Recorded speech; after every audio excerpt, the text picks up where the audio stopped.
ഇപ്പൊ ട്രെയിൻ ചെയ്യിക്കുന്നതേ വേറെ ആരുമല്ല, രാധമ്മയാ. മനസ്സിലായോ? അതായത് നിങ്ങൾ 3 പേരെയും വളർത്തി വലുതാക്കിയ രാധമ്മ. 3 പേർക്കും 3 രീതികളായിരുന്നിരിക്കും. ഞാനൊരു ഉദാഹരണത്തിന് പറയാം.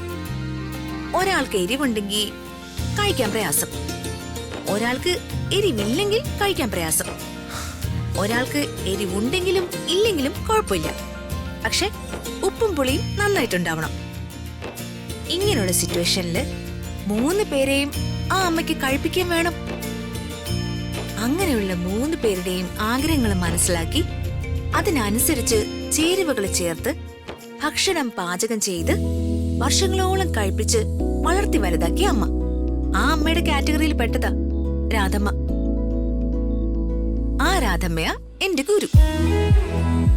രാധമ്മ എനിക്ക് ആദ്യം പറഞ്ഞു തന്നത് എന്താണെന്ന് അറിയോ? എന്താ?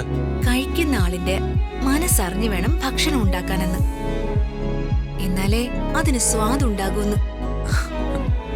ഇങ്ങനെ പറഞ്ഞു തരുന്ന ഒരു ഗുരു ഉള്ളപ്പോ ഞാൻ മോശമാകുമെന്ന് രാജു കരുതുന്നുണ്ടോ? എന്റെ അമ്മയുടെ കുക്കിങ്ങിനെ പറ്റി എനിക്ക് സംശയമൊന്നുമില്ല. പിന്നെ എന്തിനാ സംശയം? ഞാൻ ജയിക്കുമോ ഇല്ലയോന്നാണോ? അതെ മേഡം, അതെനിക്ക് സംശയമുണ്ട്. ടെൻഷനും കൂടിയിരിക്കുക. Raju, be confident. ഋതിക എന്ന എനിക്ക് ജീവിതത്തില് ഒരുപാട് പ്രതിസന്ധികൾ വന്നിട്ടുണ്ട്. അതില് നല്ലൊരു ശതമാനവും ഞാൻ തരണം ചെയ്തിട്ടുണ്ട്. പിന്നെ ചില അബദ്ധങ്ങളും പറ്റിയിട്ടുണ്ട്. പക്ഷെ രാജു, ഈ കോമ്പറ്റീഷനിൽ ഞാൻ ജയിച്ചിരിക്കും. അതെന്റെ വാശിയ. രാജു നോക്കിക്കോ. ഋതിക മേഡം, വർമ്മ സാറിന് ഈ നാട്ടിലെ ഒരു ഇമേജ് ഉള്ളതാ, അത് കളയരുത്. രാജു, എന്റെ കോൺഫിഡൻസ് കളയല്ലേ? ഇല്ല മേഡം, ഞാൻ മാഡത്തിന്റെ കോൺഫിഡൻസ് കളയുന്നില്ല. മാഡം തന്നെ ഈ കോമ്പറ്റീഷനിൽ വിജയിക്കട്ടെ. Wish you all the best. അപ്പോ good night madam. Good night Raju.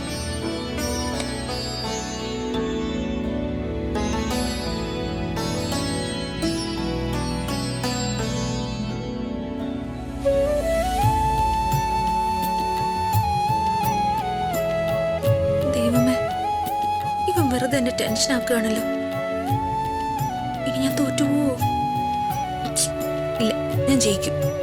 എനിക്ക് ജയിക്കണം. രാജു, എന്താ ഋതിക മേഡം? രാജു നോക്കിക്കോ, ഞാൻ ജയിച്ചിരിക്കും. അത് തന്നെയല്ലേ നേരത്തെ ഞാൻ പറഞ്ഞത്. ഞാൻ ഓൾ ദി ബെസ്റ്റും പറഞ്ഞതല്ലേ? എന്നാലും ഞാൻ ഒന്നുകൂടെ പറഞ്ഞതേ ഉള്ളൂ. ഓക്കെ, വരവ് വെച്ചിരിക്കുന്നു.